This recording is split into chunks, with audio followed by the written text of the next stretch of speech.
இயேசுவில் எனதருமை சகோதர சகோதரிகளே, இன்றைய 3 முக்கியமான விஷயங்களை இந்த 6ஆம் அதிகாரத்தில் நாம் பார்க்கிறோம்.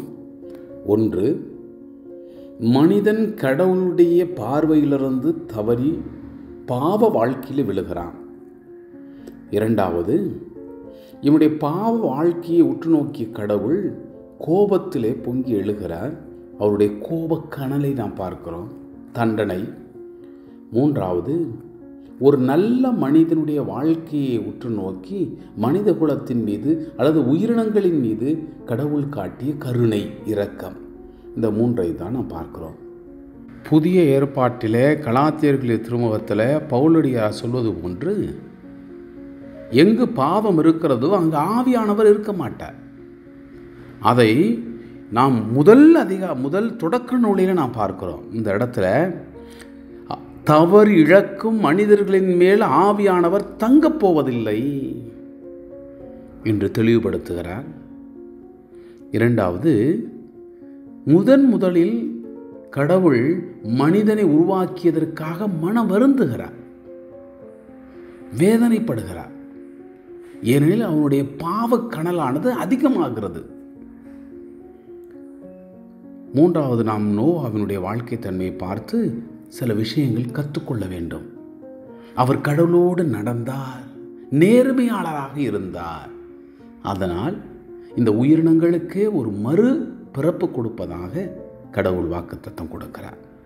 அதைத்தான் இந்த 6ஆம் அதிகாரத்தில் பார்க்கிறோம்.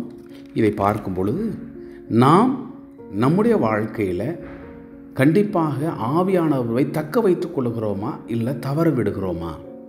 என்னுடைய பாவ வாழ்க்கை கூடும் பொழுது என்னுள்ள ஆவியானவர் தங்க மாட்டார். அதை தெளிவுபடுத்துகிறார். ஆவியானவர் தங்கினால் ஒழிய நம்முடைய வாழ்வானது ஆசீர்வாதமாக இருக்காது. ஆவியானவரை தக்க வைத்துக் கொள்ள இந்த அதிகாரத்தை நாம் உன்னிப்பாக கவனிப்போம். மண்ணில் மனிதர் பெருக தொடங்கி அவர்களுக்கு புதல்வியர் பிறந்த பொழுது மனிதரின் புதல்வியர் அழகாக இருப்பதை தெய்வ புதல்வர் கண்டு தாங்கள் தேர்ந்து கொண்டவர்களையெல்லாம் மனைவியர் ஆக்கி கொண்டனர்.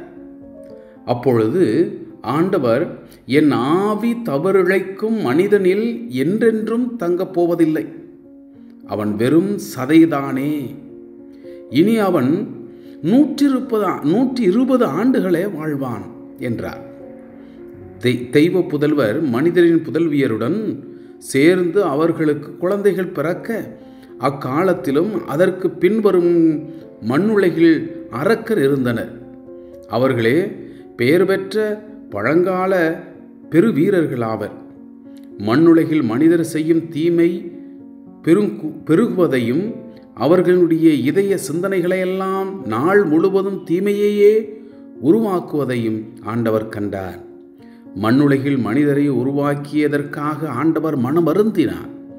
அவரது உள்ளம் துயரமடைந்தது. அப்பொழுது ஆண்டவர், நான் படைத்த மனிதரை மண்ணிலிருந்து அழித்தொழிப்பேன்.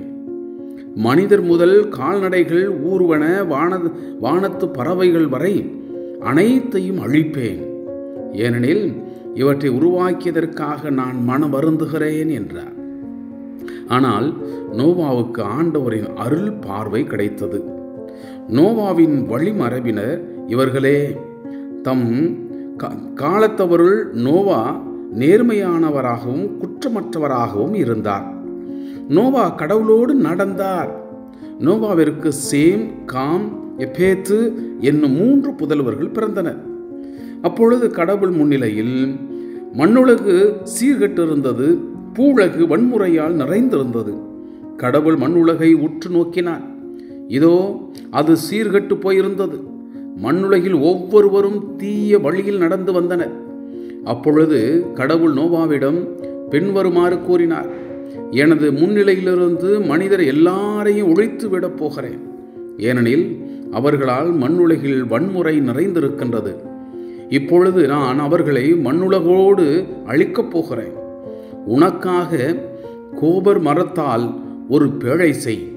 அதில் அறைகள் அமைத்து அதற்கு உள்ளேயும் வெளியிலேயும் கீழ் பூசு. பேழையே நீர் செய்ய வேண்டிய முறையாவது, நீளம் 300 முழம், அகலம் 50 முழம், உயரம் 30 முழம்.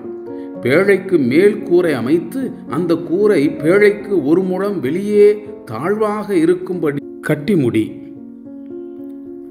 பேழையின் கதவை ஒரு பக்கத்தில் அமை. பேழையின் கீழ்த்தலம், நடுத்தலம், மேல்தலம் என 3 தலங்கள் அமை. நானோ வானுலகின் கீழ் உயிருள்ள எல்லாவற்றையும் அழிப்பதற்காக மண்ணுலகின் மேல் வெள்ளப்பெருக்கு வரச் செய்வேன்.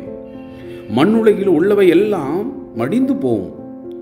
உன்னுடனோ என் உடன்படிக்கையை நிலைநாட்டுவேன்.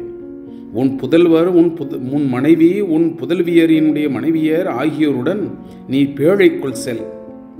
உன்னுடன் உயிர் பிழைத்து கொள்ளுமாறு சதையுள்ள எல்லா உயிரினங்களிலிருந்தும் வகைக்கு 2 பேழைக்குள் கொண்டு வா. அவை ஆணும் பெண்ணுமாக இருக்கட்டும். வகை வகையான பறவைகள், கால்நடைகள், நிலத்தில் ஊர்வன ஆகியவற்றிலிருந்து வகைக்கு 2 உயிர் பிழைத்து கொள்ள உன்னிடம் வரட்டும். உண்பதற்கான எல்லா வகை உணவுப் பொருட்களையும் நீ எடுத்துச் சென்று சேர்த்து வைத்துக்கொள். அவை உனக்கு அவற்றிற்கும் உணவாகட்டும். கடவுள் தமக்கு கட்டளையிட்டபடியே நோவா எல்லாவற்றையும் செய்து முடித்தார். Praise the Lord. இயேசுவுக்கே புகழ், இயேசுவுக்கே நன்றி. மரியே வாழ்க.